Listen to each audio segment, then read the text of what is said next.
Tarot कार्ड्सचा इतिहास पाहायला गेलं तर खरं तर ही चित्रलिपी आपलीच आहे पहा. कारण जर आपण जुन्या मंदिरांमध्ये पाहिलं, कारण मी जे पुस्तक लिहिलंय त्याच्यामध्ये अ, ही चित्रलिपी आपली कशी याच्यावर एक कम्प्लीट चॅप्टर केलेलं आहे, की ज्याच्यामध्ये मधुबनी किंवा वारली पद्धतीचे चित्र किंवा महाभारतामधले जे काही प्रसंग कोरलेले आहेत, वेगवेगळ्या जुन्या मंदिरांवर आपल्या पहा खूप वेगवेगळ्या शैलींमध्ये ही चित्र कोरलेली आहेत, की ज्याच्यामधून आपल्याला रामायणाचा बोध होतो, महाभारताचा बोध होतो, किंवा भरतनाट्य किंवा कथ्थक अशा सारख्या ज्या नाट्य कलाकृती आहेत त्याच्यामधल्या विविध स्टेप्स या सुद्धा आपल्याला या शिल्पांमधून कळतात. म्हणजे ही जुनी शिल्पकला ही खरं तर आपली होती.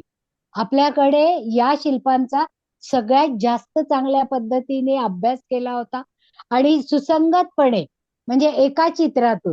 कारण एक जर चित्र पाहिलं तर 100 शब्द आपल्याला न बोलता त्या चित्रातल्या भावना कळू शकतात. म्हणजे अशी ही चित्रलिपी.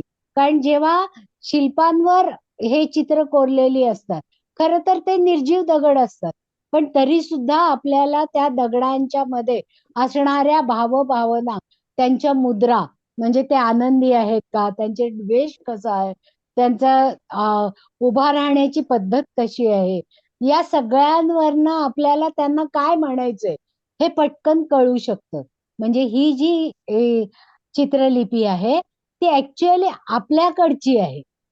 पण ज्या वेळेस पुराण काळापासून ही आलेली होती, पण आपल्याकडे त्याचा विकास जास्त झाला नाही, फक्त तो शिल्पांमध्ये झाला.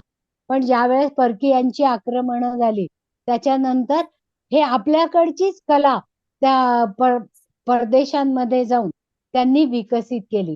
जिप्सी आणि इटली लोक, की ज्यांच्याकडे इतिहास आहे, ज्यांनी आपल्याकडून ही पुस्तकं किंवा या शिल्पकला नेल्या, त्याचा विकास. आता जिप्सी लोकांनी याच्यासाठी जास्त प्रयत्नशील झाले. सुरुवातीला याच्यामध्ये थोडे कार्ड घेऊन त्याचं चित्रण केलं गेलं, पण त्याच्यानंतर मात्र तेवढी कार्ड पुरेशी नाहीये, म्हणून त्याचं जास्तीत जास्त आणखीन विकास केला आणि 78 कार्ड मध्ये ही कार्ड कन्वर्ट केली.